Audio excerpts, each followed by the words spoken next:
পুরি দেয় আর তাদেরকে বিভিন্ন শব্দে ডাকে, মোল্লা বলে ডাকে, কাঠ মোল্লা বলে বিভিন্ন শব্দে যখন তাদেরকে জর্জরিত করে, ইগনোর করে, এহানত করে, তখন রহমানের বান্দারা তাদের সাথে বিতর্কে জড়ায় না, গালির জবাবদারি দেয় না, তাদের আঘাত করলে প্রতিঘাত করে না, তখন তারা শুধু বলে ক্বালু সালামা, শুধু শান্তি হবে, আজ তোমাদের সাথে বিতর্কে জড়াতে চাই না। কাঠমোল্লা বলছে ঠিক আছে, একটা হাসি দেয়, এই হাসিটাই হলো সালামের বার্তা। সুবহানাল্লাহ। যদি তাদেরকে ইনভাইট করে বসে কথা বলি, বিতর্ক করি, তখন তারা সেই বিতর্কে মূর্খদের সাথে বসে না, বলে কাজ আছে, হাঁটতে বের হবো, অমুক কাজে বের হয়েছি, এখন কথা বলবো না। এইভাবে তাদের থেকে তারা শুনে পড়ে শান্তির বার্তা দেয়। তাদের হাজির রহমানের বান্দারা এই পৃথিবীর বুকে পরিত দিবে, কারণ রাসূল আরবি সাল্লাল্লাহু আলাইহি ওয়াসাল্লামকেও কিন্তু তারা ছাড়ে নাই। আল্লাহ রাসূলকে তারা কবি বলেছেন, বরং বলেছেন, জাদুকর বলেছেন, কিন্তু আল্লাহ রাসূল তাদের এই কথাগুলোর কোনো উত্তর দেননি। রাসূলুল্লাহ হাসি দিয়েছে আর তাদের সাথে নম্র আচরণ করেছে। কাজেই হাজিরি, এটা হলো রহমানের বান্দাদের একটা চরিত্র। কোরআন কারিমে আল্লাহ পাক বলেন, وَإِذَا سَمِعُوا اللَّغْوَ أَعْرَضُوا عَنْهُ وَقَالُوا لَنَا أَعْمَالُنَا وَلَكُمْ أَعْمَالُكُمْ سَلَامٌ عَلَيْكُمْ لَا نَبْتَغِي الْجَاهِلِينَ। আল্লাহু আকবার। যখন আল্লাহর বান্দাদের কানে ফাহেসা কথা আসে, অর্থাৎ তাদের টিকা টিপ্পনি দেয়, তখন তারা সেই কথা কানে নেয় না, বিমুখ হয়ে যায়। আর তাদেরকে বলে, তোমাদের আমল তোমাদের, আর আমার আমল আমার, আমাদের আমল আমাদের, আর শুধু তোমাদের সাথে শান্তির বার্তা দিলাম। আর আমরা মূর্খদের সাথে বসি না, আমরা মূর্খদেরকে এড়িয়ে চলি। কাজে আপনার সাথে যদি কেউ লাগতে চায়, আপনি তাদের থেকে মুখ ঘুরাই দিবেন, এটাই হলো শান্তির বার্তা, আর এটাই হলো রহমানের বান্দার চরিত্র। সুবহানাল্লাহ। এরপর আল্লাহ পাক বলেন, ওয়াল্লাযীনা ইয়াবিতুনা লিরাব্বিহিম সুজদান ওয়া কিয়ামা। আল্লাহ পাক বলেন, আর যখন রাত এসে যায়, রাত নেমে যায়, তখন রহমানের বান্দার তৃতীয় বৈশিষ্ট্য ফুটে ওঠে। তারা তাদের রবের সামনে সিজদায় আর রবের সামনে দাঁড়িয়ে নামাজ আদায় করে। দিনের চরিত্র ছিল নম্র ভদ্র, আর যখন রাত নেমে যায়, তখন তারা আমার আল্লাহর হুজুরিতে নামাজের মাধ্যমে দাঁড়িয়ে থাকে, কিয়াম করে, আবার তারা নামাজে আমার আল্লাহর হুজুরিতে সিজদায় থাকে। সুবহানাল্লাহ। এটা রহমানের বান্দার চরিত্র। রাতের আধারে যারা সিজদাতে রয়, দু চোখের অশ্রুতে নদী যেন বয়, ছলনার হাত ছানি যতই আসুক, পেছনে ফিরেও তাকায় না। যাদের হৃদয়ে আছে আল্লাহর ভয়, তারা তবু পথ ভুলে যায় না। আল্লাহর প্রেম ছাড়া এই দুনিয়ায় কারো কাছে কোনো কিছু চায় না। রাতের আধারে আমার আল্লাহ হুজুরিতে তারা সিজদারত অবস্থায় থাকে, নামাজে থাকে। পেয়ার হাজিরিন, একটু চিন্তা করে দেখেন, কতদিন কত রাত আপনি পেলেন, আল্লাহ কতগুলো বসন্ত আপনাকে দান করলো। একবার চিন্তা করে দেখেন, কয়টা রাত্র আপনি আল্লাহর জন্য কাটিয়েছেন। দুনিয়ার হাজিরিন, অথচ রাহমাতুল লিল আলামিন রাতের পর রাত আল্লাহর হুজুরিতে সময় কাটাতে। হাদিসের কিতাব সাক্ষী আল্লাহর হাবিব যেই খাটের উপর ঘুমাসতেন, যেই জাজিনের উপর রাসূলুল্লাহ ঘুমাসতেন, দুইজনের বেশি ওই খাটের ভিতর শোয়া যেত না। মা আয়েশা এবং রাসূলুল্লাহ যেখানে ঘুমাসতেন একটা বালিশ। আল্লাহর হাবিব যখন রাতের শেষ অংশ হয়ে যেত তখন মা আয়েশাকে ঘুমে রেখে রাসূলুল্লাহ উঠে পড়তেন, ওযু করতেন, তারপরে ওই জায়গার ভিতরেই নামাজে দাঁড়িয়ে যেতেন। এত বেশি তিনি নামাজে দাঁড়িয়ে থাকতেন, কিয়াম করতেন। মা আয়েশা রাদিয়াল্লাহু তাআলা আনহা বলেন, আমি রাহমাতুল লিল আলামিনের পায়ের দিকে নজর করতাম, দেখতাম রহমতের নবীর পাগুলো ফুলে গেছে। কতক্ষণ দাঁড়িয়ে থাকলে পা ফুলে? ওই ঢাকা থেকে আসেন, বাসে কোনো সিট নাই, আসতে হবে দাঁড়ায় থাকেন কিনা, 30 মিনিট দাঁড়ায় থাকলেই আপনি হয়রান হয়ে যান, পাগুলো ফুলে যায়। আর রাহমাতুল লিল আলামিন ঘন্টার পর ঘন্টা তিনি নামাজে সেজদায়, আল্লাহ রাসূল এভাবে সেজদায় ঘন্টার পর ঘন্টা থাকতেন, আর নামাজে তিনি ঘন্টার পর ঘন্টা দাঁড়িয়ে থাকতেন। হযরতে মা আয়েশা দেখতেন আল্লাহ রাসূলের পা ফুলে গেছে।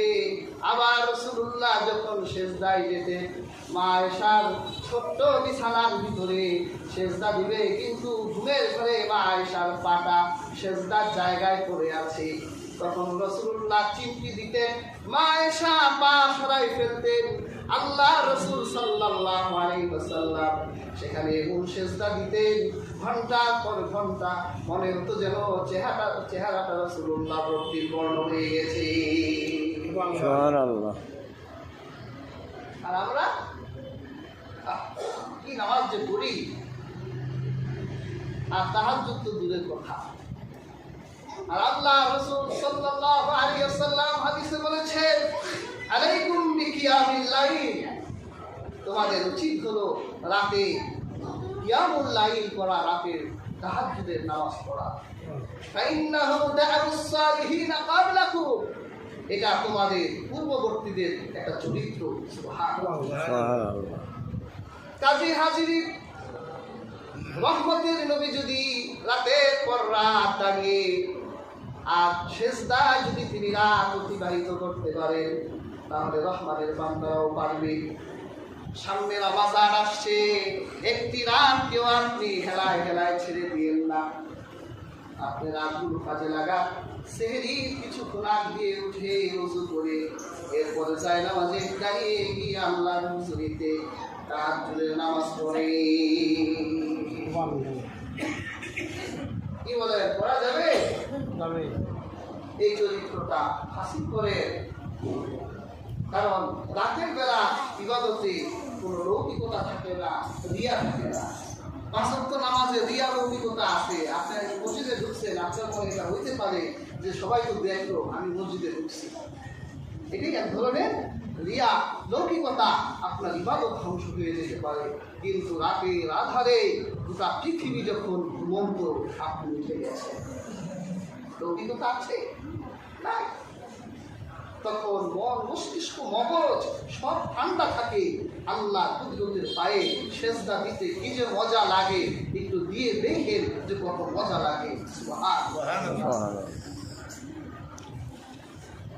এরপর রহমানের বান্দাদের আরেকটা চরিত্র হলো, ওয়াল্লাযীনা ইয়াকুলুনা রাব্বানা ইসরিফ আন্না আযাব জাহান্নাম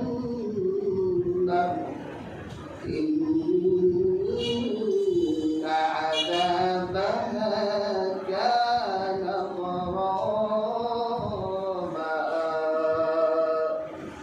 আল্লাহ পাক বলেন, রহমানের বান্দাদের আরেকটা চরিত্র হলো, তারা যখন দোয়া করতে বসে তখন তারা 2 হাত তুলে আল্লাহর কাছে বলে, হে আল্লাহ, জাহান্নামের আযাব থেকে রক্ষা করো। নিশ্চয় জাহান্নামের আযাব বড়ই ভয়াবহ। কি বলেন হাজিরিন, জাহান্নামের আগুন কি দুনিয়ার আগুনের মতন নাকি? হাদিস শরীফে এসেছে দুনিয়ার আগুনের চেয়েও 70 গুণ বেশি তাপ। অনেক বর্ণনা এসেছে আল্লাহ যখন আগুন তৈরি করলেন, জাহান্নামের আগুন থেকে আল্লাহ এক টুকরা আগুন নিলেন, তারপর আমার আল্লাহ এই আগুনটাকে 70 বার ছুঁইলেন। ধোয়ার পর আগুনটা লাল হয়ে গেল।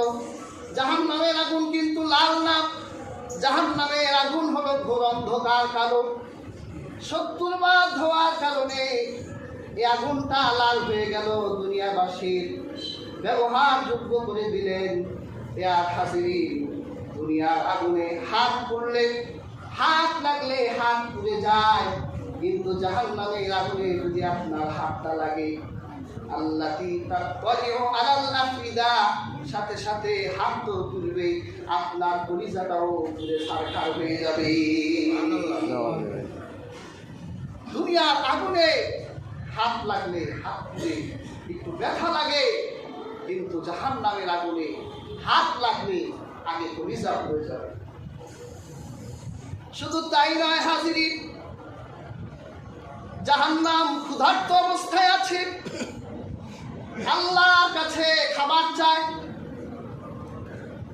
এই জন্য জাহান্নামীকে যখন জাহান্নামে ফেলা হবে, হাদিস শরীফে এসেছে জাহান্নামীদের শরীরের চামড়াগুলোকে 70 গজ মোটা করা হবে। এরপর তাকে যখন জাহান্নামে নিক্ষেপ করা হবে, জাহান্নামের ক্ষুধার্ত আগুন তাকে এমনভাবে ধ্বংস করবে, এমনভাবে দংশন করবে, হাওয়া করে চিৎকার করলে তোমার এই চিৎকারে কারো মন বলবে না, কেউ তোমার জন্য দয়াশীল হবে না। আলাইহা মালাইকাতুন গিলাযুন শিদাদুন লা ইয়াসুনাল্লাহ। আল্লাহ পাক বলেন, জাহান্নামের আগুনে, ওই আগুনে শাস্তি দেবার জন্য সেখানে ফেরেশতা আছে। আল্লাহ ওই ফেরেশতাগুলোকে নির্দয় বানাই দিয়েছেন, কঠিন বানাই দিয়েছেন, ওদের হৃদয় নাই, হৃদয়হীন। তুমি যদি জাহান্নামের অনলে জ্বলো আর হাওমাও করে কাঁদো, চিৎকার করো, বাঁচাও বাঁচাও বাঁচাও বাঁচাও বলো, ফেরেশতাদের হৃদয় জ্বলবে না, কারণ হৃদয়ই নাই। এত কঠিন শব্দ একটা বারের জন্য তোমাকে টান দিয়ে তাদের কাছে নিবে না, বরং খেলা দিবে। কাজেই হাজিরিন, এই জাহান্নামের আগুন আমরা একটা মুহূর্তের জন্য সহ্য করতে পারবো না। এই জন্য রহমানের বান্দারা জানে জাহান্নামের আগুন খুব তীব্র, জাহান্নামের আগুন বড় ভয়াবহ।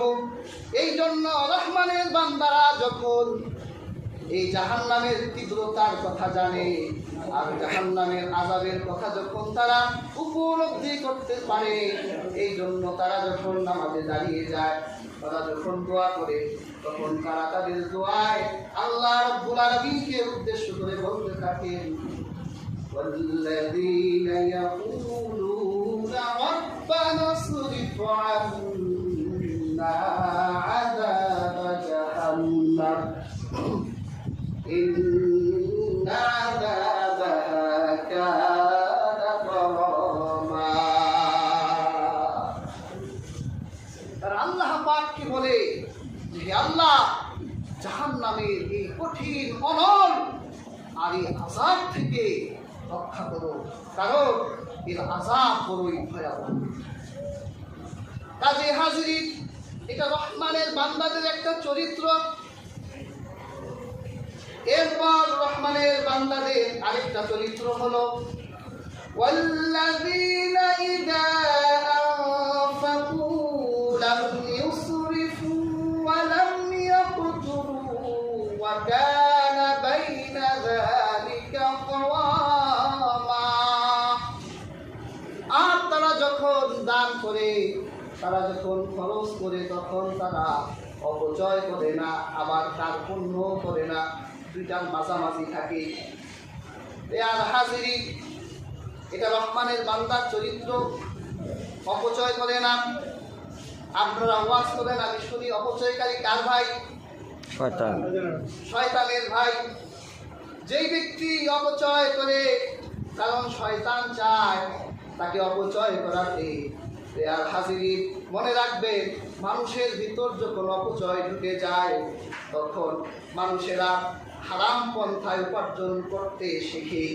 কারণ তা এত বিলাসিতা, এত চাহিদাপূর্ণ হবার জন্য তার ওই হালাল অর্থ আর তাকে সঙ্গ দিতে পারে না, তখন তাকে হারামের দিকে ঝুঁকতে হয়। ঠিক কিনা? বিলাসিতা করবে, অপচয় করবে, অপচয় শয়তান আপনাকে হারামের দিকে ধাবিত করবে। তাই তো হচ্ছে আজ আমরা যদি অপচয় বুঝতাম তাহলে অপচয় করতাম। কত অপচয় করছি হাজিরি, খাবারে অপচয় করি না? রেস্টুরেন্টে ঢুকছে, যা মন চায় অর্ডার করলে, যতটুকু মন চায় খেলে, যতটুকু মন চায় রেখে উঠে চলে গেলে। ওইটা আসলো, দেখলো মোটামুটি খাবার তো কম রেখে যায় নাই, এটা কি ওইটা খাবে? এটা কি করে? একটু পেট করে। তারপর ময়লার গাড়ি আসলে সেখানে ফেলে দেয়, আর ময়লার গাড়ি ডাস্টবিনে নিয়ে ফেলে দেয়। তুমি যেই শহরের রেস্টুরেন্টে বসে খেলে, ওই রেস্টুরেন্টের নিচেই একজন ক্ষুধার্ত মানুষ বসেছিল, তুমি তার চিন্তা একবারের জন্য করো। এই আকাশের ছাদের নিচে কত মানুষ অভুক্ত অবস্থায় আছে, কত প্রাণী না খেয়ে আছে, তুমি তার চিন্তা করো না। তুমি জমিদারের ছেলে সলিমুল্লাহ খান যতটুকু মন চায় ততটুকু খেয়ে সেগুলো নষ্ট করে চলে যাচ্ছ।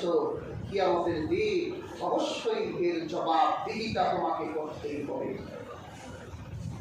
তুমি আল্লাহ আখিরাত বিশ্বাস করলে এই কাজ তুমি কখনোই করতে পারতে না। এটা রহমানের বান্দার পরিচয় নয়। মনে রাখবে, যে ব্যক্তি অপচয় করে, বিলাসিতা করে, তার অর্থের যোগান দেওয়ার জন্য এক সময় সে হারামের দিকে ধাবিত হয়। এই জন্য কিয়ামতের দিন আল্লাহ চারটা প্রশ্ন করবে। আম্মালিহি, একটি হচ্ছে ও আম্মালিহি, তার সম্পদ সম্পর্কে আল্লাহ জিজ্ঞাসা করবে। আল্লাহ তাআলা জিজ্ঞাসা করবে যে তুমি এই সম্পদ কিভাবে উপার্জন করেছো? আইনা ইকতাসাবা ওয়া ফিমা আনফাকা, কোন পথে তুমি ব্যয় করেছো? কাজেই চিন্তা করে অপচয় করো, চিন্তা করে আবার কীর্তনী করো। প্রিয় হাজির, আল্লাহ রাসূলের জামানার একটি ছোট্ট ঘটনা শোনাই। আল্লাহর হাবিবের কাছে এক সাইল সাহায্য প্রার্থী আসলেন, আল্লাহ রাসূল আমাকে কিছু দেন। কিন্তু রাসূলুল্লাহ একটা চরিত্র ছিল, যদি আল্লাহ হাবিবের কাছে কিছু থাকতো দিয়ে দিত, আর যদি কিছু না থাকতো বিবিদের ঘরে পাঠাতেন। ওখানেও যদি কিছু না থাকতো তাহলে আল্লাহ রাসূলের সাহাবীদের কাছে বলতেন এর কিছু দাও। তখন আল্লাহর হাবিব ওই সাহায্য প্রার্থী ব্যক্তিকে এক সাহাবীর বাড়িতে পাঠালেন। তুমি ওই বাড়ি গিয়ে বলবে রাসূলুল্লাহ পাঠিয়েছেন আমাকে কিছু দেবার জন্য। ওই সাহায্য প্রার্থী আল্লাহর হাবিবের সেই সাহাবীর বাড়ি গিয়ে দেখলেন ওই সাহাবী কিছু শস্য দানা পড়ে গেছে জমিনের উপর, এই দানাগুলো জমাচ্ছে। তখন সাহেবটা চিন্তা করলো, এই লোকটার মন যদি এরকম হয় এই লোকটা আর কি দিবে আমাকে? বুঝেন না, যে যেরকম ও ওই রকমই বুঝে। আমি একটা বুঝুন, আমি মুসল্লিদের মোটামুটি অনেকদিন আপনাদের সাথে আছে, বুঝি না যে কার চাওয়া কি। ভিক্ষুকরাও জানে যে কে দিতে পারবে আর কে দিতে পারবে। চিন্তা করতেছে লোকটা কি দিবে, এর কাছে চাইবো কি চাইবো না, সেজন্য বেড়ে যাচ্ছিল। আল্লাহ রাসূলের ওই সাহাবী বলল, তুমি কেন এসেছিলে আর কেন চলে যাচ্ছ? বলল, আল্লাহ রাসূল পাঠিয়েছিলেন যে আপনার কাছে কিছু চাওয়ার জন্য, কিন্তু আপনার এই দুর্দিন অবস্থা দেখে আমার চাইতে লজ্জা লাগছে। তখন রাসূলুল্লাহ সেই সাহাবী উটে আস্তা বলে গিয়ে একটা মা উট তাকে দান করবে। সুবহানাল্লাহ বলবেন। আপনি পারবেন, একটা ছাগল তো দিতে পারেন না। দেওয়ার সময় আবার বলেন যে এটাকে দিলাম, বাচ্চা কাচ্চা পয়দা কর, অর্ধেক অর্ধেক খা। আর তাদের মন কিরকম ছিল, সুবহানাল্লাহ, সুবহানাল্লাহ। তাদের মন কিরকম ছিল, একটা মা উটনি তাকে দিয়ে দিচ্ছে। উটনির রশি ধরে টানছে, উটনির 9টা বাচ্চা ছিল, 9টা বাচ্চাও মায়ের পিছনে পিছনে যাচ্ছে। সুবহানাল্লাহ বলেন। তখন সাহেবটা ওই সাহাবীকে বলছে যে আপনার উটের বাচ্চাগুলো তো চলে আসতেছে, ওগুলো তো ধরেন না কেন? বোকা, তুমি বুঝো না, তোমাকে মা দিয়েছি, মায়ের ভালোবাসায় তার বাচ্চাগুলো চলে যাচ্ছে, যাও যাও, আমি তোমাকে দিয়ে দিলাম। কিভাবে আপনি এত বিশাল হৃদয়ে দৃষ্টান্ত আমার সামনে উপস্থাপন করবেন? ইতিহাসের ঐতিহাসিক একটি আরবি প্রবাদ বলেছিল, নাজমাউ হাকাজা লিউনফিকা হাকাজা, আমরা এভাবে কষ্ট করে জমাই, এই জন্য আমরা এইভাবে খরচ করতে পারি। সুবহানাল্লাহ। যে কষ্ট করে জমাইতে পারে, হালাল ভাবে কষ্ট করে অত্যন্ত পরিশ্রম করে ঘাম ঝরিয়ে, ওর দিলটা ওই রকম দিতেও পারে। সুবহানাল্লাহ। আর যে হারাম ভাবে কামায়, ওর দেওয়ার কোনো শ্রী নাই, ও সব জায়গায় দেয়, গানে দেয়, বাজনায় দেয়, ওয়াজে দেয়, মাহফিলে দেয়, সব জায়গায় দেয়, পূজায় দেয়, ও একটা না একটা কাজে তো লাগবেই। ওর পয়সার দরদও নাই। আর আপনি যদি কষ্ট করে কামান, দেওয়ার সময় আপনার হৃদয় একটু ব্যথা লাগবে।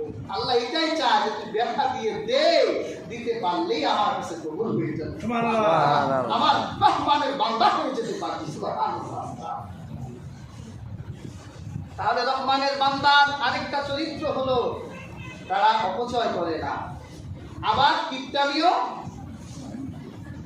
লাম ইয়াকতুরু, তারা কৃপণতাও করে না। ওয়াকানা বাইনা যালিকা কাওয়ামা, বরং তারা এই দুইটার মাঝখানে থাকে। জাল হাজিরিন, সূরা ফুরকানের আলোচিত এই আয়াতগুলো থেকে আল্লাহ পাক প্রায় 12টি বৈশিষ্ট্যের কথা বললেন। আমি সম্ভবত 5টা বৈশিষ্ট্যের কথা আপনাদেরকে শোনালাম। এর একটা হলো, তারা যখন রহমানের বান্দারা যখন জমিনের উপর দিয়ে হাঁটে, নম্রভাবে হাঁটে, ভদ্রতার সাথে হাঁটে। কিন্তু এই নম্রতা আর এই ভদ্রতাকে দুর্বলতা ভাবা যাবে না যে হুজুররা মনে অঙ্গ, তারা হয়তো দুর্বল, এটা ভাবা যাবে না। বরং তার এই 3.5 হাত দেহ হাঁটার সময় আমার আল্লাহর কাছে বিনয়ের অক্ষমতা প্রকাশ করায়। কিন্তু তারা যখন যুদ্ধের মাঠে যায়, বীর দর্পে তারা এমনও যুদ্ধ করেছে, বিশাল দুর্গ হাতে নিয়ে তারা ঘুরাইছে, ঘুরির মতো ঘুরাইছে। তাদের শক্তির প্রদর্শনী এই পৃথিবীর মাটি সাক্ষী হয়ে আছে। হযরত মুসা আলাইহিস সালাম একটা চটকানা দিয়ে পৃথিবীর বুক থেকে ডিলিট করে দিয়েছে। এরকম শক্তিও আমাদের গায়ে আছে, কিন্তু আমরা তা প্রকাশ করি না। আমাদের রবের সামনে আমরা বিনয় নিয়ে এই পৃথিবীর বুকে হেঁটে বেড়াই। কিন্তু যুদ্ধের মাঠে হালাল গায়ের শক্তির তেজ তখন বোঝা যায়। বদরের কাফেরেরা বুঝেছে, তাবুক উহুদের কাফেরেরা বুঝেছে, মুসলমান কি শক্তি নিয়ে পৃথিবীর বুকে বীর গর্বে যুদ্ধ করতে পারে। রহমানের বান্দার আরেকটি চরিত্র হলো, যখন তাদেরকে কেউ টিকা টিপ্পণী দেয়, হ্যাঁ প্রতিপন্ন করে, এহামত করে, ইগনোর করে, তারা তার জবাব, ইগনোরের জবাব ইগনোর করে দেয় না, এহামতের জবাব এহামত দিয়ে দেয় না, গালির জবাব গালি দিয়ে দেয় না, বরং তারা শান্তির বার্তা দেয়। রহমানের বান্দাদের আকাশে যখন রাত নেমে আসে, তখন তারা তাদের রবের হুজুরিতে দাঁড়িয়ে থাকে, রবের হুজুরিতে সিজদায় করে থাকে। আবার যখন তারা মোনাজাতে হাত তুলে আল্লাহর কাছে জাহান্নাম থেকে পানাহ চায়, তারা যখন খরচ করে তখন তারা অপচয় করে না, তার বন্ধ করে না। আল্লাহ তাআলা আমাদের প্রত্যেককে রহমানের বান্দা হওয়ার তৌফিক দান করুন। আমিন। সুন্নাহ করে